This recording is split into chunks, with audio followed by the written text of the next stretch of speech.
Alhamdulillah, wassalatu wassalamu ala rasulillah Sayyidina Muhammad ibn Abdullah wa ala alihi wa sahbihi wa mawala, amma ba'du. Hadirin hadirat ma'asyiral muslimin yang saya cintai, Ramadan adalah madrasah, sekolah, tempat di mana kita banyak sekali belajar tentang hidup dan kehidupan, supaya kita lebih siap menghadapi hidup, supaya kita punya wawasan, supaya kita mampu melihat persoalan jauh ke depan, supaya kita tidak terjebak pada keuntungan sesaat tapi merugikan jangka panjang.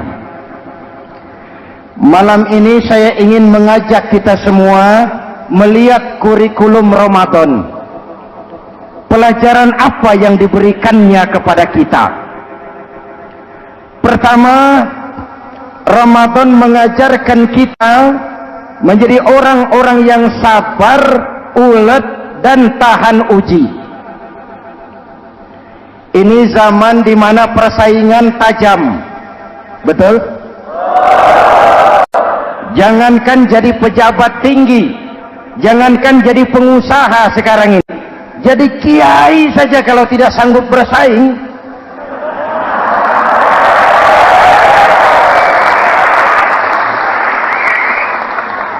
ini bahasa kasar tapi jujur. Karena orang sekarang hidup di zaman banyak pilihan. Akibat persaingan yang semakin tajam, orang sering kehilangan kesabaran. Kepengen cepat kaya, lalu tidak sabar. Makan renten, nipu orang, buka peternakan tuyul, korupsi.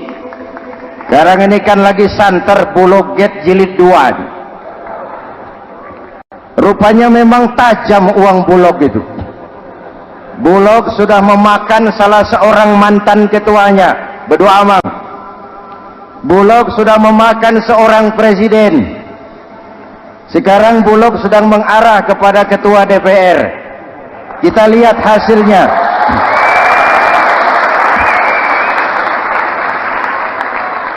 Tentu saja kita prihatin, karena kita tahu ekonomi kita sedang sulit, hutang melilit leher, tetapi pada sisi lain kita melihat enak saja uang mengalir puluhan miliar untuk sesuatu yang tidak terkait dengan kepentingan rakyat.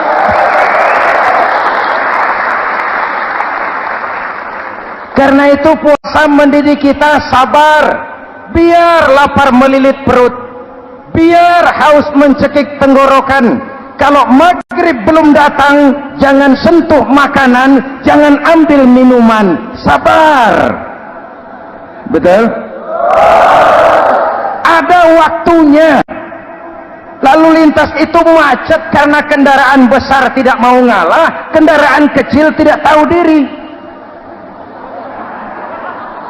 Betul? Antrian di pasar kacau karena yang sudah dapat nggak mau minggir, yang di belakang dorong-dorong. Betul? Dimanapun antrian kacau, Bung.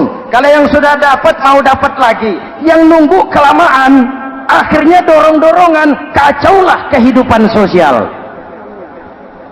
Puasa melatih kita sabar.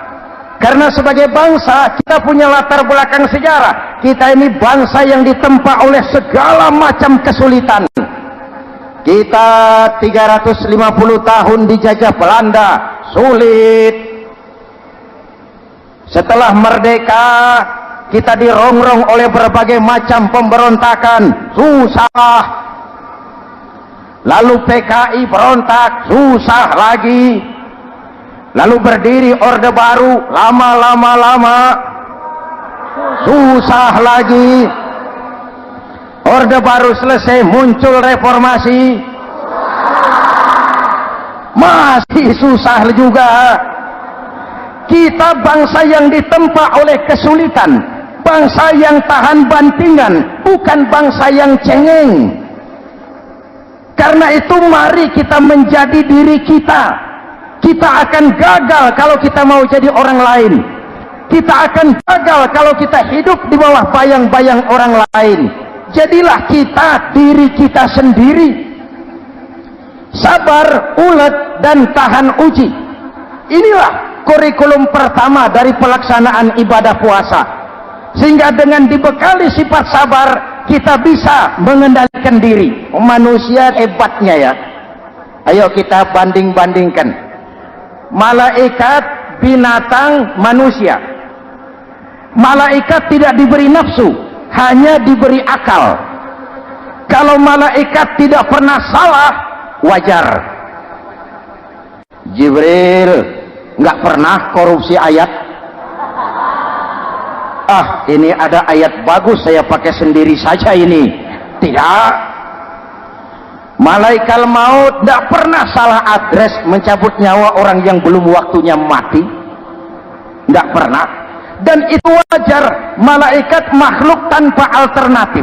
Secara instinktif dia diciptakan untuk taat.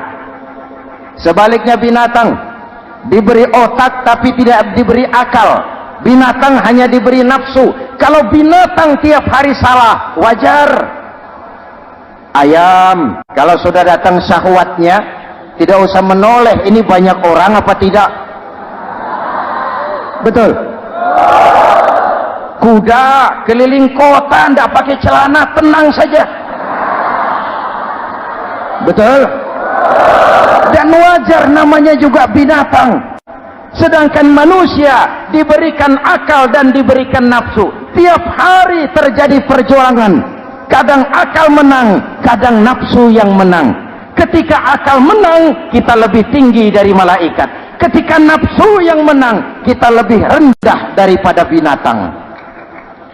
Hadirin yang saya cintai, itu pelajaran pertama, sabar, ulet, tahan uji. Lalu pelajaran yang kedua, melahirkan sikap istiqamah, punya stabilitas temperatur batin, istilah sekarang. Soal istiqamah ini saya tidak akan menjelaskan pengertiannya, saya mau cerita saja. Mau dengar nggak? Ini tentang istiqamah. Dalam satu pertempuran, Jenderal Salahuddin Al-Ayyubi bersama tentaranya, tentara Islam, pernah mengalami kekalahan. Karena kalah, banyak yang ditahan jadi tawanan orang-orang kafir, beberapa perwira dan banyak ofsir. Tercatatlah ada 3 orang ofsir jadi tawanan raja kafir ini. Satu hari raja kafir musyawarah dengan perdana menterinya. Perdana menteri, saya tuan raja, ini tawanan Islam ini enaknya diapain? Kalau enaknya sih dibunuh saja tuan raja, selesai urusan. Soal bunuh sih gampang, Perdana Menteri. Maksud tuan raja, bujuk saja agar dia meninggalkan Islamnya, ikut ke agama kita. Nanti kita kasih hadiah. Begitu. Iya, baiklah. Besok saya sidang 3-3-nya. Besoknya ini 3 ofsir disidang di tempat terbuka langsung oleh Perdana Menteri. Mula-mula dipanggil ofsir pertama. Ofsir pertama, ya Perdana Menteri, sini. Baik. Kamu tahu kamu siapa? Tahu. Siapa kamu? Tawanan. Iya, kalau tawanan bisa diatur kan? Diatur bagaimana? Kamu mau nggak ikut saya bersama Tuan Raja meninggalkan Islam agamamu, mengkhianati saudara-saudaramu sebangsa, setanah air, sekeyakinan, ikut dengan saya, tinggalkan Islam. Nanti kamu akan saya angkat jadi pejabat tinggi, gaji cukup, rumah cukup, kendaraan cukup, istri cukup. Tapi kalau kamu menolak, kamu akan saya bunuh